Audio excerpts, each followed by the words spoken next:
everything about that letter is just yet again another expression of ignorance coming from the President of the United States. Let me tell you something. There is not a member, certainly of the Democratic caucus of the United States of America's Senate, that wouldn't tell you that Chuck Schumer worked around the clock on a bill that eventually will deliver $2 trillion to the American people to address this public health crisis, to help hospitals, to help local and state governments, and to help working people get on their feet, or at least sustain their ability to get through the end of the month. And it just, Lawrence, listen, you know, there's so much about this crisis that is just every day present. It is every day the clock is ticking, the numbers are ticking up.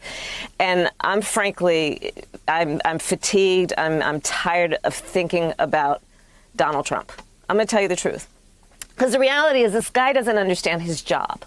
He doesn't understand that the role of the commander-in-chief, the president of the United States, in the midst of a national, international crisis, should be one of being a leader who speaks truth, who embraces truth, who embraces fact, science, who speaks with a sense of solemnity about the seriousness of the moment and the need to lift up the American people and their spirits, the need to see who they are, how they are suffering, and speak to that in a way that is about supporting them and having some level of empathy.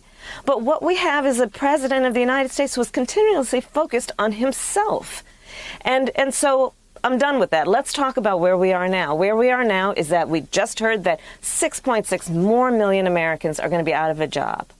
Where we are now is that you, thankfully, you gave great praise for California leaders. Our Governor, Gavin Newsom, the mayors of California, I was on a conference call with them just yesterday, the 13 mayors who represent cities of more than 300,000 people.